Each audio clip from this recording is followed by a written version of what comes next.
Hello, my friends. Welcome to Origins. My name is Don Chapman. It's my privilege to be your host. We like to say that Origins is a forum where we use the evidence of science to validate the truth of creation. We have an incredible guest with us today. His name is Dr. Larry Vardaman, and he is a atmospheric science PhD from Colorado State University, and he's a member of the American Meteorological Society. Dr. Vardaman, welcome. It's good having you with us. I mentioned your credentials from the American Meteorological Society because we're going to talk today about a term that is new to me, hypercanes. Now, what I think of first of all is hurricanes, but what's a hypercane? Well, it's basically a glorified hurricane. It's a giant hurricane that has grown over very warm water and gotten extremely large and extremely energetic. Lots of high-speed winds, a lot of rain. It's just a giant hurricane. People are fascinated by hurricanes, and I think one of the things we maybe need to say first is that you aren't expecting any of these soon, are you? No, I wouldn't expect them today. We don't have warm enough surface waters over a large enough area to produce a hypercane. We can come close to that. We have Category 5 hurricanes. We've had a number of those in the last few years, but hypercanes are something beyond that, 2, 3, 4 times more intensive than they are. Let's put this in a historical context. You believe that hypercanes did happen. Yes, I believe they happened in and immediately following the Genesis flood. So this is one of the results of the Genesis flood were hypercanes. Yes. A hurricane, or a hypercane as we're going to talk about, basically is energized by the temperature of the water over which it rides. Okay. The surface temperature, the hotter it is, the more water vapor it puts out, and the water vapor is like gasoline for an engine. It's the fuel that drives a hurricane. So if you have extremely high surface temperatures on the ocean, it can produce hypercanes. And in fact, the term hypercane was introduced first by a gentleman, a professor at MIT, and by the name of Cary Emanuel. He actually has published on this subject and has developed the concept of a hurricane or a hypercane being a thermodynamic engine, where the surface temperature is one reservoir, heat reservoir, and the top of the hurricane is the cold reservoir, and the bigger the temperature difference between those two, the more energetic the hypercane is. So today, when we're looking at is it going to be a bad hurricane season, one of the things that I always hear them talk about is the temperature of the water in the southern Atlantic. That's right? That's right. And every time you see high temperatures, that's why the hurricanes occur typically in August and September and October. That's when the ocean temperature is the hottest. And the hotter that water, the more fearful they are that we're going to have more hurricanes and bigger ones. That's right. And so how hot was the water after the flood? Well, I think the water could have been as warm as 90 to 120 degrees Fahrenheit. The hottest temperature we see today typically is in the tropics, and it gets up to about 90 degrees Fahrenheit. But right. I believe that it was 90 degrees to maybe 120 degrees Fahrenheit worldwide immediately after the flood. And so the climate was right, the water was right to create these incredible storms. That's exactly right. Well, we're anxious for you to help us understand them. Okay, well, let's start first with a satellite image of Katrina. I think most of us are familiar with that hurricane. Occurred a few years ago, came from the Gulf of Mexico and intersected Louisiana right at New Orleans. Here's a picture right as the hurricane was intersecting New Orleans. And it was a Category 5 when it crossed the coast into New Orleans. That's why there was so much damage caused by this hurricane. Category 5 is 150 mile-an-hour sustained winds. That's right. Yeah. And so it's a very, very intense hurricane. But the hypercanes we're going to talk about are even more intense than that. Here's a picture also of Hurricane Katrina. However, this is an infrared picture as opposed to the previous one, which was a visible picture. Using infrared technology, you can estimate what the surface temperature of the ocean is. Here, the colors indicate what the temperature is. In the upper part of the picture, near the north, we have blues, which you can see from down here on the order of 20 degrees centigrade. That's about 70 degrees Fahrenheit. So you're not going to have many hurricanes that form in that cold of water. But down in the Caribbean and in the Gulf of Mexico, it's turning more yellow, and particularly around New Orleans at that time, it was in the oranges almost to red, which is right at 30 degrees centigrade, which is better than 90 degrees Fahrenheit. It was like bathtub water practically when Katrina crossed into the north part of the Gulf just before it hit New Orleans. So it accentuated or amplified dramatically into a Category 5 hurricane as it approached New Orleans, was right at its peak when it hit New Orleans. So you can see from this and from other hurricanes that we've seen since then that the amount of energy that energizes a hurricane comes from the temperature of the surface of the ocean beneath them. Now, I've taken this concept and applied it to some research and looked at the details of a hurricane. Here's another hurricane. This is Hurricane Dennis that occurred back in 1999. And NASA Goddard in Maryland has taken hurricane pictures or satellite images and displayed it sort of as a perspective drawing and animated it. So you can actually see the eye in the middle, you can see the eye walls, and it rotates around the center. So we have a lot of information about hurricanes and details that really help us to understand how they function. And the idea of what makes them tick in terms of temperature is really fascinating because of how fast they will amplify and become severe. I took a hurricane from back in the 1990s called Hurricane Florence. Now, we had one not too long ago with that same name. They repeat the names every once in a while. But this was an earlier hurricane that had a very similar path to that of Katrina.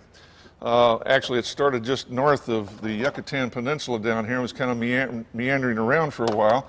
But then it started heading north, and the temperature in the Gulf of Mexico at that time was not extremely warm, and it was fairly uniform, and it did not amplify or did not die out. It just kind of slowly migrated northward and crossed over New Orleans, very much like Katrina did. But it never reached Category 5. It stayed about a Category 1 or Category 2 because the temperature of the water surface in the Gulf at that time was relatively cool, and it was uniform throughout the Gulf. So the track of this particular hurricane headed from the Yucatan Peninsula and up and crossed into New Orleans and didn't do hardly any damage at all. What we were able to do then was put the information from this particular hurricane into a computer model and simulate. It's called Mesoscale Meteorology Model, MM5 for short. And we were able to use that and simulate the actual path of the hurricane and the characteristics that it had, just like the real one. And then we changed the boundary conditions. We put in the sea surface temperature much hotter, different levels of temperature, 5 degrees centigrade, 10 degrees centigrade warmer than what it actually was. So you made a computer model and changed the temperature of the water and saw what the damage would be. Is that right? Is We're using a conventional numerical model and changing the boundary conditions to conform to what we think might have happened, like following the Genesis flood. So this hurricane, when we did that, began to amplify and increase in intensity and get bigger. And here are some of the features of it before we show the whole thing in an animated form. This, for example, is the blow-off at the top of a hurricane. The hurricane is relatively small in diameter down near the base, and it gets bigger as you go up to the top, and it blows out the top and produces this gigantic cloud called an anvil, or a blow-off region, and it's typically ice crystals up there. Okay. And this is the boundary of that blow-off region. You can see here where it started. It was a relatively small hurricane down here, initially just north of the Yucatan Peninsula, and we simulated what would happen every hour for about 34 hours. Now, we actually went a total of 34 hours, but for about the last 10 hours, it exceeded the boundaries of the box that we had put in. So I'm only going to show for about 16 hours here. And you can see it grows and gets bigger. These are concentric circles. Each one of those is 1 hour up to 16 hours after it started. And this is the Gulf of Mexico here, basically. This is the Gulf of Mexico as it started. And this is the southeastern United States, Florida, and up the Mississippi River and on up toward the northeast. Well, you can see this hurricane took over the whole Gulf of Mexico and the whole southeastern United States. Right. And it grew into a gigantic hurricane in a very short period of time. Only 16 hours it grew that big. This is actually a graph. If we found the area of all those circles and plotted them as a function of time, this is the area of the circles in millions of square kilometers. As a function of the start point out to 18 or 16 hours, you can see that it increased slowly at first and then started to accelerate in its size. So it grew very, very rapidly near the end. It was just getting gigantic. Here's another measure of the intensity of the hurricane. It's something called vorticity. It's actually a measure of how fast the hurricane goes around in a circle. It's kind of like a merry-go-round. You can measure how fast a merry-go-round because it's a solid platform. In the atmosphere, it's a fluid or a vapor, and so you have a different measure of that, so it change a little bit as a function of radius, but vorticity tells you how fast it's going around in a circle. And this hurricane started with a measure of vorticity, which I won't describe the units on, but starts at a relatively low value and goes up slowly and then reaches a peak value up here that's something like 8 times more rapid going around in a circle than what it started as. So it not only got bigger, but it was also going around. It was wrapping up and getting faster and faster. Okay, then I did a simulation of this showing it in perspective. What we actually started doing was I increased the surface temperature of the water, and you can see here actually an artificial boundary. I made a region that was warmer, kind of a box or a rectangular shape, and made it at various temperatures like 30 degrees centigrade, 40 degrees centigrade, 50 degrees centigrade, and let the model grow the hypercane, actually started out as a hurricane, grow into a hypercane, and it grew larger and larger and more intense. Now the yellow region that you see here on the outer boundary of this is the cloud boundary. And inside of that, the green region here is the rain. So we actually have a larger boundary, which is the entire visual part of the hypercane that you can see as if you were flying an airplane to it. The outer part is the cloud, and inside of that is the rain shafts.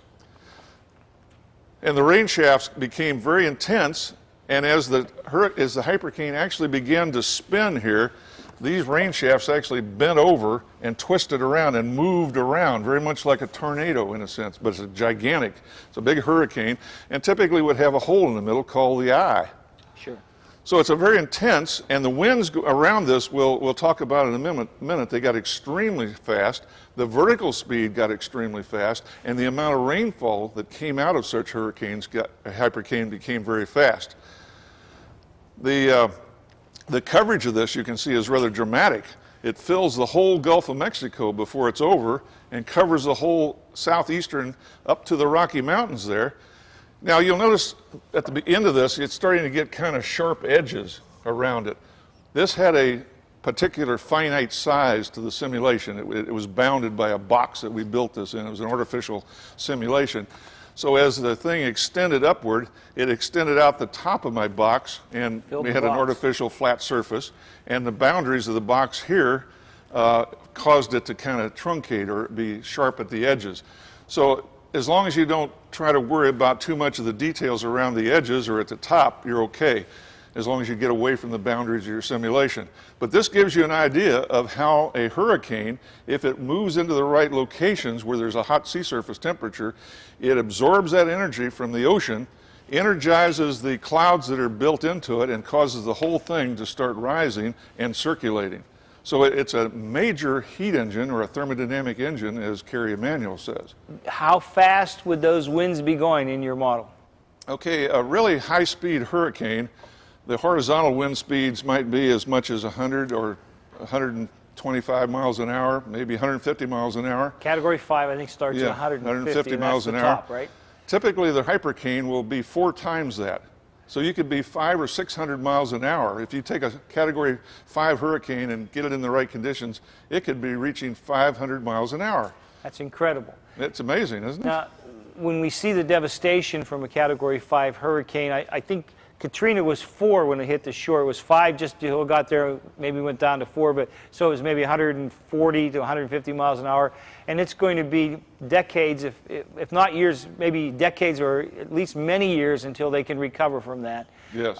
You can imagine what the hypercane would do? There would be nothing left virtually, would there? No. I mean, it would just wipe everything off that's above the ground surface. And even some of the ground. Yes. In fact, the precipitation rate from a hypercane we have computed is about 10 times what a hurricane would be. So if you're getting something like 5 inches per hour from a hurricane, you might be getting 50 inches an hour from a hypercane. So think of that, 50 inches an hour of rain. I mean, we're talking about major downwash of water, and surfaces under that would be eroded incredibly, particularly if it stands in one place very long. And you were telling me in the green room that not only do you have the rain coming down and the rain the wind that's going east and west, but there's an updraft as well? Yes. In the wall surrounding the eye is where the most intense vertical motion is. And that motion in a typical hurricane is on the order of 40 or 50 miles an hour, and the vertical motions in a hypercane will be at least twice that. So you could have a 100-mile-an-hour wind going vertically in these thunderstorms in the hurricane. So it would almost be a tornado force or more. Yes, it becomes as intense as many tornadoes are. Yeah. But Except much larger. It's mammoth in size. That's right. Now, I think we understand a hypercane. I understand it enough to not want to be in one. I'm telling you that for sure. We'll put this into the situation with the Genesis flood and the impact that it had and the consequences it had. Don't you go away. We'll be right back. Creation versus evolution. You weigh the evidence. Random mutations, fabulous fossil folly. According to evolutionists, we exist because random mutations turn simple organisms into more complex creatures. If so, where are all the leftovers and mistakes? Where are all the fossils showing evolution? Through the years, we've been exposed to many hoaxes, but we haven't found one evolutionary fossil. Instead, we see millions of fossils that actually indicate creation of many distinctly different species at one time.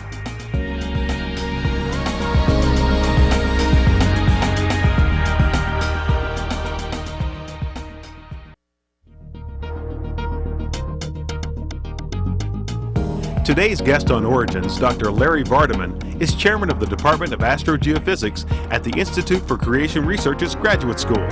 Through his ongoing research in atmospheric science, Dr. Vardaman has contributed much to the field of creation science.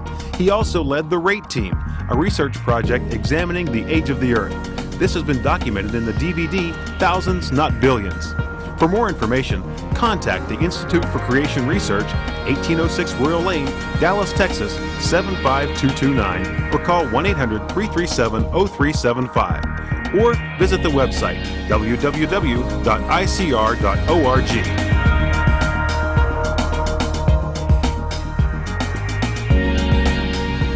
We're back with Dr. Larry Vardaman, and we're looking at hypercanes and the impact that this mammoth, hurricane on testosterone would have. Dr. Vardaman, help us understand your conclusions from this model that you drew. Well, first, the first conclusion, which is very satisfying, is that I believe that we successfully modeled these hypercanes using this conventional model called mesoscale meteorology, or MM5 for short. We were able to actually do that unless the surface temperature got above about 50 degrees centigrade. Then the model couldn't handle it.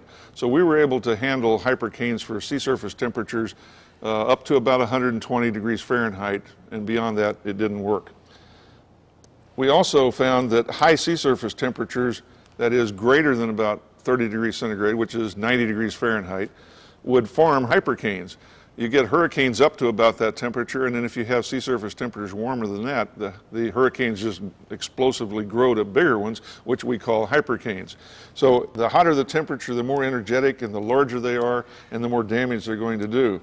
We also found from this simulation of this Hurricane Florence growing into a hypercane that it actually quadrupled the horizontal wind speed. That means it's 4 times as fast as this Hurricane Florence was, just by increasing the sea surface temperature. We found that the vertical wind speed doubled just by increasing the sea surface temperature. And that happened very rapidly, just within 16 hours or so. It increased the precipitation tenfold, which is really dramatic because hurricanes quite often will have 2 to 5 inches an hour, maybe occasionally 10 inches an hour.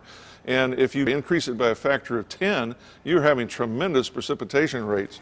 So can you imagine having 30 or 40 or 50 inches of rain falling in an hour? I mean, it would just flood like crazy. It would flood have a like major crazy.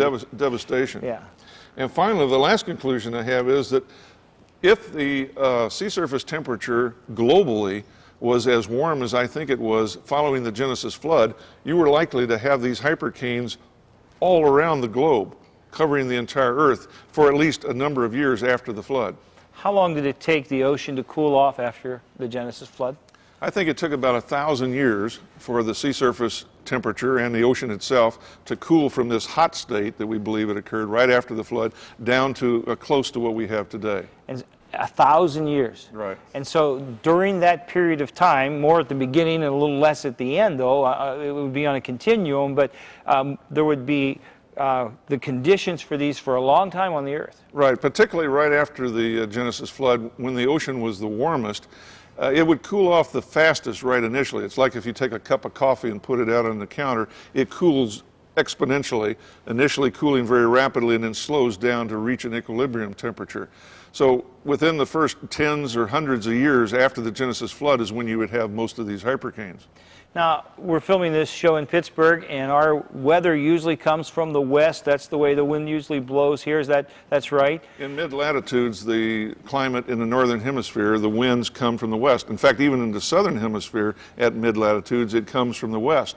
But down in the tropics or the subtropics, the surface winds come from the east. So that's why we have hurricanes that come across the Atlantic from Africa, right, develop and grow, move into the Caribbean and the Gulf of Mexico where the water is the warmest, and hit the coastlines. Do you believe that the surface winds today are similar to what they were after the flood? Yes, generally they were pretty much the same, except that the winds, particularly the jet stream aloft at mid-latitudes, could have been as much as 50% faster than today. But still the same patterns? Basically the same pattern. The jet stream would probably have been a little bit further south so that the tropics may have been squeezed a little bit, but basically the same pattern, yes. So could you tell us from that where you think hypercanes would have hit most often?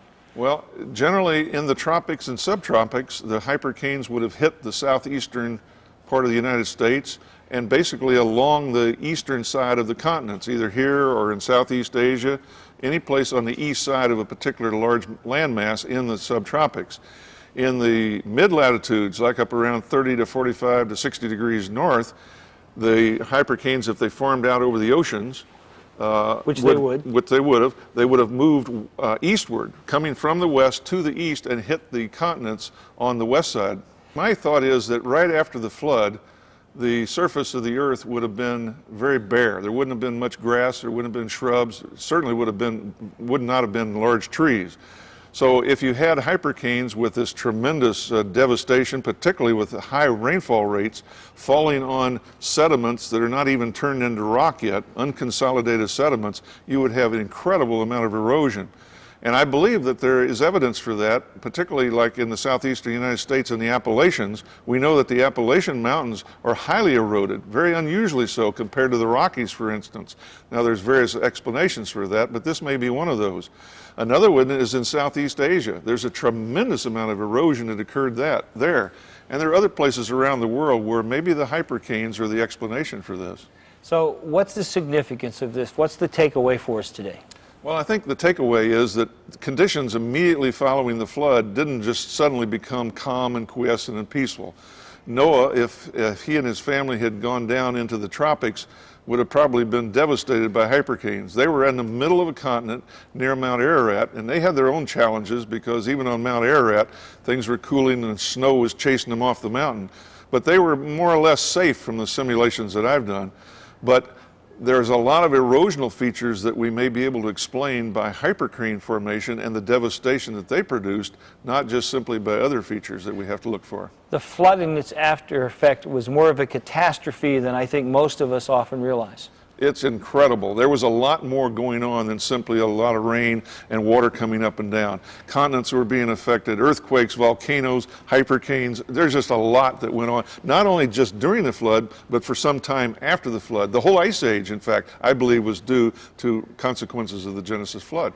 God was really rocking our world, wasn't he? He was. I'm so thankful today we don't have to live through hypercanes. Hurricanes are big enough for me. But I want you to know this, that the place we always need to live is in the palm of God's hand. That's the place where it's safe. When we are walking with Him and obeying Him and trusting Him and believing Him, that is the greatest place to be. I hope that's where you're living. And I hope above all, until next time, you'll remember this. It's God's view that He created you. And that should be your worldview too. Hope to see you again here on Origins.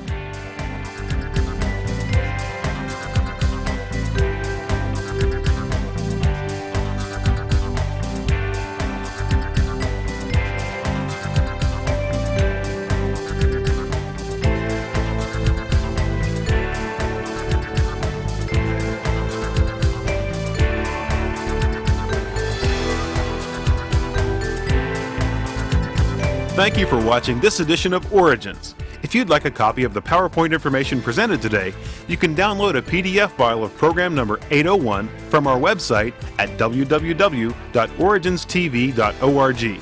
Or for a DVD of this series, send a $12 donation to cover shipping and handling and write to Origins Program, number 801, Cornerstone Television, Wall, Pennsylvania, 15148.